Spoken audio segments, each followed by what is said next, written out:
June মাস আসলেই আলোচনায় ভুতুড়ে বিদ্যুৎ বিল। কেউ অভিযোগ করছেন অতিরিক্ত বিলের, আবার কেউ ব্যবহার না করলেও ঘুরছে বিদ্যুতের মিটার। সিস্টেম লস কমাতে এবং হিসাবের খাতা পূর্ণ করতে বিতরণ সংস্থাগুলোর কর্মকর্তারা গ্রাহকের ওপর বাড়তি বিল চাপাচ্ছে বলে অভিযোগ জ্বালানি বিশেষজ্ঞদের। মাজহার মাহবুব প্রতিবেদন করেছেন। দেশের বিভিন্ন স্থানে আবারও আলোচনায় ভুতুড়ে বিদ্যুৎ বিল। পল্লী বিদ্যুৎ গ্রাহকদের সঙ্গে এ অভিযোগ রাজধানীর প্রিপেইড ও পোস্টপেইড গ্রাহকদেরও।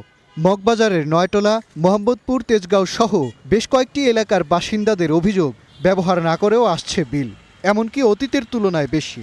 পারি গেছি, তারপরও তো মিটারে বিল উড়িয়ে আছে 200। আমি তো এই 1.5 মাস চাই এলাম, আসি তো দেই ওই মিটারে পারিয়ে আছে, কমে নাই তো। তা আমি যখন ব্যবহার করি নাই, তাহলে আমার মিটারে তো বিল ওঠার কথা না। ইউনিট আসে 50 ইউনিট, 40 ইউনিট এরকম আসে। আগের চেয়ে প্রায় 200-300 টাকা বাড়িয়ে গেছে। লাইট চালু করার আগে মিটারের ইউনিট ঘুরতে দেয়।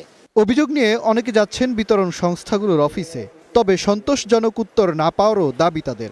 সকালবেলা তার করছি, সন্ধ্যার সময় টাকা বই আনছি, 1000 টাকা বই আনছি, বরার পরে যা রিচার্জ করছি টাকা কারেন্ট আসলো না। আবার গিয়ে 1000 টাকা রিচার্জ করতে, এরপরে 230 আইসে। অফিসে জানাইছি, কয়টা আমাদের করার কিন্তু না, এটা মিটারে কাটিয়ে আমরা কি করবো। জুন মাসে বিদ্যুতের দাম বাড়ানোর পর সারা দেশে আলোচনায় আসে ভুতুড়ে বিল। বিদ্যুৎ বিভাগের পক্ষ থেকে জানানো হয়, একদিকে স্ল্যাব পরিবর্তনের কারণে মিটার সার্ভারে ট্যারিফ সমন্বয়ে অসামঞ্জস্যতা রয়েছে, যা একেবারেই প্রযুক্তিগত। অপরদিকে পল্লী বিদ্যুৎ গ্রাহকদের সঙ্গে প্রমাণ মিলেছে করণিক ভুলেরও। এসব সমাধানে সরকারের মনিটরিং করা উচিত বলে মত বিশ্লেষকদের। মিটার ক্যালিব্রেশন ঠিক মতো করা আছে কিনা, এটাও একটা দেখার বিষয়। কাজে যে জায়গা থেকে বিভিন্ন কমপ্লেন আসতেছে, হ্যাঁ, গভর্নমেন্ট সেই কমপ্লেনগুলোতে কিছু কিছু স্যাম্পল নিয়ে দেখতে পারে, মিটারগুলো চেক করে যে মিটারগুলোর সমস্যা আছে কিনা। দু একটা জায়গায় তারা এক্সপ্লেনও করে দিতে পারে গ্রাহকদেরকে যে তাদের বিলটা কিভাবে হলো। জানা গেছে, অতীতে পোস্টপেইড মিটারে বকেয়া আছে এমন গ্রাহকদের প্রতি বছরই জুনে তালিকা করে পুরনো বকেয়া আদায় করে বিতরণ সংস্থাগুলো। যদিও এসব বকেয়ার হিসাব চলমান ব্যবহৃত ইউনিটের বাইরে।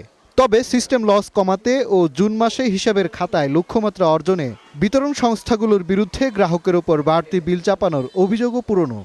সে সমস্ত প্রতিষ্ঠানের ব্যক্তিবর্গ দিয়ে কমিটি করে যাচাই বাছাই করলে সরকার বিভ্রান্তির শিকার হবে। অতীতেও ঘটেছে। করোনাকালীন সময়ে ভুতুড়ে বিলের ব্যাপারে হয়েছে।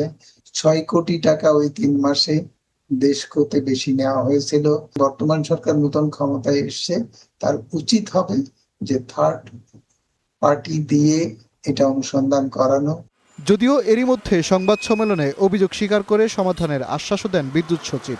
অভিযোগ গ্রহণে বিদ্যুৎ বিভাগ থেকে চালু করা হয় সার্বক্ষণিক হটলাইন। মাজহার মাহবুব, স্টার নিউজ, ঢাকা।